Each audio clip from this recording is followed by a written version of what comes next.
সকলের মাথায় পড়বে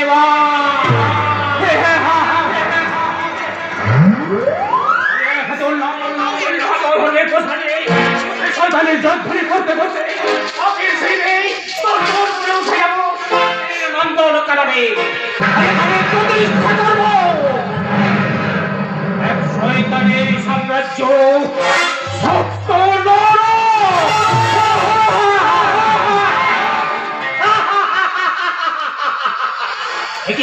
তুমি হাসলে কেন? আপনি হাসছেন বলে, কিন্তু তুমি তো পাগল নও। তাহলে আমার হাসিতে হাসি মিলে প্রমাণ করে দিলাম যে এই দেশে সিংহবাদ সাংবাদিক পুলিশ প্রশাসন আইন আদালত যেমন আপনার মতো মহারথীদের করুণা প্রার্থী, আমি কিন্তু তার ব্যতিক্রম নই। তোমার কণ্ঠস্বর মধুর দৃষ্টি, ভাষা অতীব সুন্দর, আর দূর থেকে তুমি একটি ধূর্ত শেয়াল তা আমি জানি মিস্টার চ্যাটার্জি, কিন্তু তোমার হাজারো গুণাবলী এখানে কোনো কাজেই লাগবে না। আমি ব্যবসায়ী পশুপতি পাকাশি, রাজনৈতিক নেতা নন।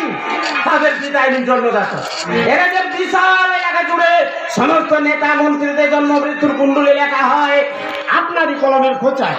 আরে এত ভয়ানক মিথ্যা কথারই হয়, এমন মহান কাজ আমার একার পক্ষে অসাধ্যকে সাধন করার নামে তো পশুপতি পাকাশি আপনার কালো টাকার জোরে পুলিশ প্রশাসন আইন আদালত ওঠে আর বসে। তাই আপনার বিচার বাহিনীর অবৈধ কার্যকলাপ, শত অত্যাচার, খুন, ধর্ষণ দেখো তারা কিন্তু চোখ বুঝে থাকে। ঠিক এমনি ভাবেই তুমিও চোখ মুখ বুঝিয়ে রেখো, আরো কিছুদিনে বাঁচতে চাও, বলি তুমি তো মরবি। বসে ফাঁসি দিতে কেউ সেই সঙ্গে ধ্বংস হয়ে যাবে তোমাদের নিউজ পেপারের অফিস। না, হিতাকাঙ্ক্ষী হিসাবে সৎ উপদেশ দিচ্ছে, মনে রেখো এই পশুপতি যেদিন হবে নটরাজ সেদিন সকলের মাথায় পড়বে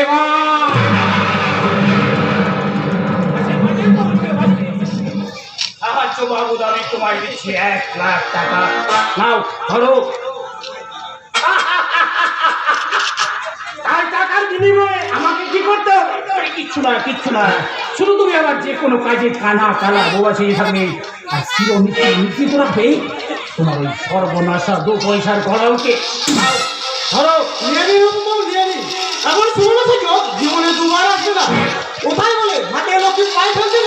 আপনার উপদেশ আমি শুনলাম দারোগা বাবু, আর এটা বুঝলাম যে এই জন্যই বুঝি জনগণ মাঝে মাঝে আপনাদেরকে মাটিতে ফেলে টেকা তাতে হয়তো জামা প্যান্টে ধরে রাখতে পারে, কিন্তু মা লক্ষ্মী স্বরূপ আর টাকাগুলো সত্যি আপনার এই যুগের মহাপুরুষ।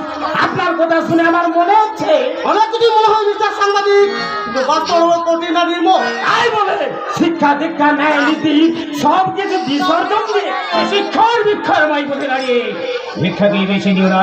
ঠাকুর রামকৃষ্ণদেবের অমর বাণী, টাকা মাটি, মাটি টাকা।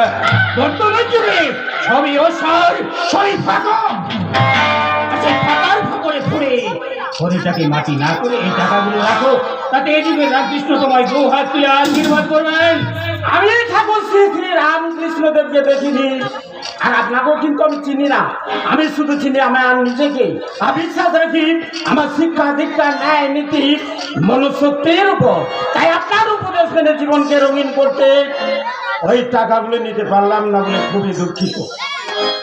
চলি, নমস্কার। বলে জীবন ছেড়ে মৃত্যুকে বরণ করে নেবে। জীবন মৃত্যু কারো পৈতৃক সম্পত্তি নয় স্যার, ঈশ্বরের দান। তাই তার জীবন একদিন তার এই নির্দেশে বিলীন হয়ে যাবে। তাই আপনার পাপের কঙ্কের আবর্তে হাবুডুবুকে মরতে আমি চাই না। যদি জীবনে বেঁচে থাকি তাহলে কিন্তু আবার আপনার সঙ্গে আমার দেখা হবে। চলি, নমস্কার। সমাজে এদেরকেই বলে লেখাপড়া যেন গন্ড মূর্খ। আরে বাবা, পৃথিবীতে জন্মেছিস কদিনের জন্য, যে কোনো প্রকারের সুখে শান্তি থাক, তার নয় ভুয়া নয় বুকে চেপে রেখে মৃত্যুকে আলিঙ্গন করবি। এর সমাজে সুখে থাকতে ভূতে গেলি টাকাগুলো তাহলে আমার পকেটেই থাক। সেটাকে ঠিক হবে সে শুনেছি আমাদের টাকা বললেন মুখে, একবার কি উত্তর বেরোলা ঢোকে না। তার টাকাটা আপনার পকেটে না রেখে যেটা আপনাকে দিয়ে এই তো, কিন্তু এতগুলো টাকা হজম করতে পারবেন তো অফিসার? কি যে বলেন সে, এদেশের পুলিশ নদীর বালি ধনির কয়লা সাধারণ বাজার আমার কি গোটা গৃহপালিত বসে হজম করতে পারে। এত সামান্য কোটা টাকা মাত্র। বেশ, তাহলে এগুলো আপনি রাখুন, আর দেখবেন গুনতে গিয়ে যেন জিভের জল শুকিয়ে না যায়। শুকোবে না সে, কারণ এর গুনবে আমার রক্ত চুষাবো। রক্ত চুষাবো? অবাক হয়েছে, বর্তমান সময় সংসারে আমার মতো স্বামী রক্ত চুষা বউয়ের সংখ্যা কম নয়, যারা হাসতে হাসতে স্বামী মৃত্যুকাল পর পুরুষের হাতে তুলে দেয়। সেই হিসেবে না করে আপনি আপনার ডিউটিটা করুন দারোগা বাবু। চারিদেশে চুরি, ডাকাতি, খুন, ধর্ষণ। আসলে ধর্ষণের জন্য তো টাকা নিলাম ম্যাডাম, তোরা তো হচ্ছে 1 লক্ষ টাকা নথিপত্র, তবু আপনাদের অনুগত পূজা হিসাবে তার মানে আপনাদের হয়তো জানা নেই যে দক্ষিণ পাড়া সুলেখা বাড়ি থেকে একটি মেয়েকে আপনাদের ছেলে ধীরা ধর্ষণ করার পর খুন করে নদীর জলে ফেলে দিয়েছিল। কি বলছেন আপনি? আমি নই, বলছে বাড়ি পড়া ছেলে বুড়ো সবাই লাশটা মর্গে পাঠিয়ে এখানে যে ধীরাজকে অ্যারেস্ট কর। অফিসার! কি করে অ্যারেস্ট করে বলুন, কিন্তু কথা বলে কিছু একটা বস্তু আছে নাকি? আপনি এতগুলো টাকা দিয়ে আমার মুখ বন্ধ করে দিয়েছেন, দেখি ওই টাকার কিছু অংশ দিয়ে বাকি মুখে সার্টিফিকেট দিতে পারি কি না। হ্যাঁ গো, তাহলে কি আমাদের ধীরাজ? কোন ধর্ষণে চ্যাম্পিয়ন? আর এটাই ওর প্রথম ধর্ষণ পরীক্ষণ নয়, তাই এর আগের কেসগুলো যা হয়েছিল এবারেও তাই হবে। প্রয়োজনে আরো কয়েক লাখ টাকা। কিন্তু বারবার এইভাবে রাশি রাশি টাকা। যে রাশি রাশি টাকার জন্য তুমি তোমার ভালোবেসে বিয়ে করা স্বামীকে আর আমি আমার পরমপূজনীয় দাদাকে নির্মমভাবে খুন করেছিলাম, সেই পাপের টাকা তো এমনি ভাবেই সৎ কাজে ব্যয় হবে। আমার পরমা সুন্দরী এটি তো আমি ভেবেছিলাম। ছেলেকে আদর সমাধি মহাপুরুষ তৈরি করবে, তাই না পরমা? কিন্তু তোমার মতো স্বামীর ঘাটিনে ডাকিয়ে করবে আর আমার মতো পিসাই শয়তানেরও রসে যার জন্ম, সে মহাপুরুষ তোমায়